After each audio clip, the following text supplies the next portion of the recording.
உலக மக்கள் அனைவருக்கும் அன்பான வணக்கங்கள். அன்பு நேர்களே, நான் உங்கள் அதர்வ வேதாச்சாரியார். நேர்களே, இந்த பதிவில் ரிஷபராசி அன்பு சகோதர சகோதரிகளுக்கு இந்த மாதத்திலே எப்படி இருக்க போகிறது? பொதுவாக இந்த மாதம் தீபாவளி மாதம், பெருங்கொண்ட செலவு காத்திருக்கிறது. கையில் பணம் இல்லை என்றாலும் கடன் வாங்க சொல்லும்.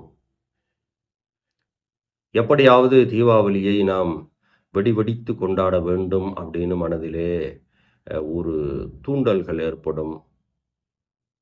அதற்கெல்லாம் குறைவிருக்காது. ரிஷபராசியை பொறுத்த வரைக்கும் அதற்கெல்லாம் குறைவிருக்காது.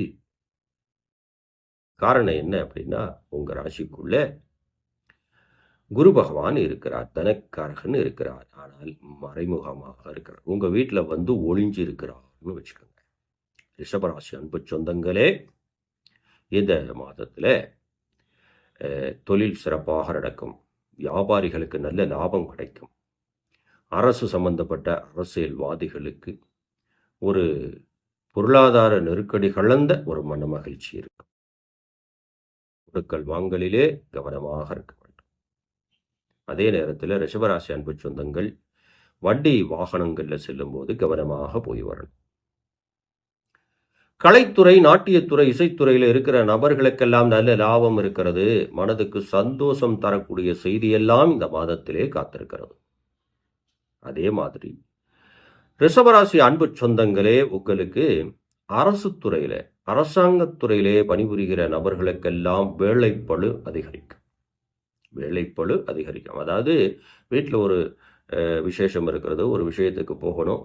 இந்த மாதிரியான சூழ்நிலைக்கு நம்மளால போக முடியலையே, இந்த மாதிரி ஒரு அழுத்தம் இருக்கிறது அப்படிங்கிற மனோநிலையெல்லாம் இந்த மாதத்திலே உங்களுக்கு காத்திருக்கிறது. அதை கண்டு அதற்கு தகுந்தாற் போல உங்களுடைய செயல்பாடுகளை வைத்து கொண்டால் மனதிலே நிம்மதி, அலைச்சல், அதுபோல மனச்சஞ்சலங்களிலிருந்து விடுபடலாம்.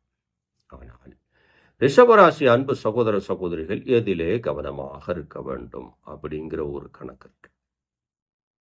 காரணம் என்னன்னா, தனக்காரகடை வளவாக இருந்தாலும் எதிரி நம்ம வீட்டில் உட்காந்துருக்கான் இல்லையா, அப்போ நம்ம பார்த்து கவனமாக போகணும் இல்லையா? இல்லைன்னா நம்மளுடைய வீக்னஸ் பாயிண்ட் தெரிஞ்சு போயிடும்.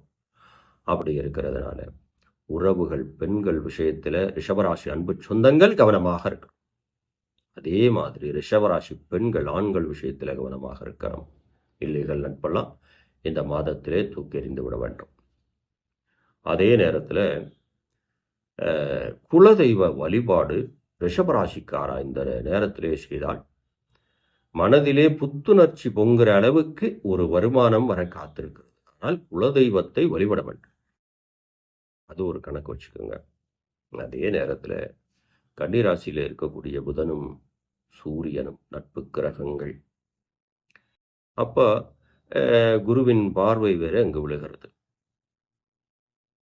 இந்த ஒரு கணக்கினாலே ரிஷபராசி அன்பு சகோதரி சகோதரர்களுக்கு நல்ல லாபம், விரும்பிய பொருட்கள் வாங்கி மகிழக்கூடிய யோகம், வீட்டிலே சுப நிகழ்ச்சிகள் நடத்தக்கூடிய ஒரு யோகம் எல்லாம் இந்த மாதத்திலே இருக்கு. இதையெல்லாம் தாண்டி தீபாவளின்னு ஒன்று இருக்குது. அது உங்களை செலவுகளை கட்டுக்கடங்காமல் கொண்டு போகும். கடன் வாங்க சொல்லும். கடன் மட்டும் வாங்காமல் இருந்துடணும், தப்பிச்சிடணும். நீங்கள் கையில் இருக்கிறதை கொண்டு அந்த நிகழ்ச்சியை நீங்கள் நடத்த வேண்டும். கடன் வாங்கி நடத்த வேண்டும் அப்படிங்கிற அந்த முடிவுக்கு போயிடாதீங்க. ஏன்னா கடன் அந்த நிகழ்ச்சி முடிஞ்ச 10வது நாளே உங்களுக்கு நெருக்கடி கொண்டு வந்துடும். அதில் நீங்கள் கவனமாக இருக்கணும். ஆனால் உறவுகள், இரத்த பந்தங்கள், இவங்கெல்லாம் பொருளாதார நெருக்கடியை உங்களுக்கு தருவதற்கு உண்டான வாய்ப்புகள் இருக்குது. பொருளாதார நெருக்கடினா என்ன? ரிஷபராசிக்காரங்க உங்களை பார்த்து எனக்கு கொஞ்சம் பணம் கொடு, எனக்கு இந்த மாதிரி செலவுகள் இருக்கிறது, என்னால் முடியல, புரட்ட முடியல, அதனால் நீ புரட்டி கொடு, நான் இந்த நிகழ்ச்சியெல்லாம் முடிச்சுட்டு தர்றேன் அப்படின்னு இந்த உறவுகள் உங்களை கட்டாயப்படுத்தலாம், அல்லது நட்புகள் கட்டாயப்படுத்தலாம். இது மாதிரியான ஒரு, ஏன்னா இந்த சூரியன் புதன் நட்பு ஒன்று கூடி கூட்டு மகிழ்றாங்க இல்லையா, அதனால நீங்க அந்த நிலைக்கு ஆளாகும். அப்போ இல்லைப்பா, என்னிட நான் இதை கடத்தி கொண்டு போகிறதே பெரிய விஷயமா இருக்கு. உங்களிடம் பணம் இருந்தாலும் கடன் கொடுக்காதீங்க, கடனும் வாங்காதீங்க. அதிலிருந்து நீங்கள் கவனமாக இருந்துட்டீங்க அப்படின்னு சொன்னால் இந்த மாதத்தை பொறுத்த வரைக்கும் சிறப்பாக இருக்கிறது. கல்வி படிக்கக்கூடிய மாணவ மாணவிகளுக்கு மனதிலே சந்தோஷம். நட்பு வட்டாரங்கள் விரிவடையப் போகிறது. புது புது நட்புக்கெல்லாம் உருவாகப் போகிறது. அதையும் தெரிந்து கொள்ளுங்கள். அதே நேரத்தில் தூர தேசங்கள் வெளிநாடுகளிலே பணிபுரியக்கூடிய நபர்களுக்கெல்லாம் மனதிலே மகிழ்ச்சி இருக்கும். ஆனால் ஏதோ ஒரு படபடப்பு இருந்து கொண்டுதான் இருக்கும். ஏன்னா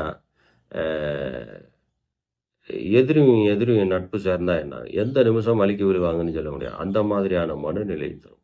மொத்தத்தில் ரிஷபராசி அன்பு சொந்தங்களுக்கு இந்த மாதம் முழுக்க நல்ல ஒரு வெற்றி செய்தி. ஒரு கனமான செலவு இருக்குது. அதையெல்லாம் சமாளிக்கக்கூடிய அளவில் லாபங்கள் காத்திருக்கிறது. கலைத்துறை, சினிமா துறையில் இருக்கக்கூடிய நபர்களுக்கெல்லாம் நல்ல லாபம் இருக்கிறது. அதே நேரத்தில் சில நபர்கள், பாதசாரங்கள் சரியில்லாத நபர்கள், இவர்களுக்கெல்லாம் கொஞ்சம் ஏற்றம் இறக்கமாகவே இருக்கு. ஆனால் கடன் முடிந்த அளவிலே கடன் வாங்காமல் தப்பித்து கொள்ள வேண்டியது உங்களுடைய பொறுப்பாகிறது. அதை கவனத்தில் எடுத்து. காரணம் என்ன அப்படின்னா, கடன் வாங்கியாவது தீபாவளியை ஓட்டுவோம் அப்படிங்கிற நிலை எல்லோருக்கும் வரும். அதெல்லாம் தீபாவளி மதுமா அப்படிங்கிற மாதிரி வரும் இல்லையா? இப்போவே சொல்லுகிறேன், இன்னும் எவ்வளவோ நேரம் இருக்கிறது. அதனால கடன் வாங்க வேண்டாம். உழைப்பிலே கவனத்தை செலுத்துங்கள். உயர்வான ஒரு மகிழ்ச்சி காத்திருக்கிறது. இந்த மாதத்தை பொறுத்த வரைக்கும் நல்ல ஒரு லாபம். வியாபாரிகளுக்கெல்லாம் வெற்றி, அரசியல்வாதிகளுக்கு வெற்றி, அதே போல் அரசாங்கத்துறையில் இருக்கிறவங்களுக்கு வேலைப்படுவோடு சேர்ந்த வெற்றி இருக்கிறது. மனதிலே மகிழ்ச்சி, சுப நிகழ்ச்சிய காலங்கள்லாம் உண்டு. அப்படி இருக்கிறதுனால பொதுவாக ரிஷபராசிக்காரா கடன் வாங்க வேண்டாம். நட்புகளை நம்ப வேண்டாம். உறவுகளுக்கு உதவ வேண்டாம். உங்களை நீங்கள் இந்த மாதம் கவனமாக பார்த்து கொண்டாலே பெரிய இன்னல்கள் உங்களை தாக்காத அளவிற்கு தப்பித்துக் கொள்வீர்கள். இதுபோல நல்ல தகவல்கள் உங்களுக்கு திரும்பவும் கொண்டு வந்து தருவேன். அதுவரை நன்றி.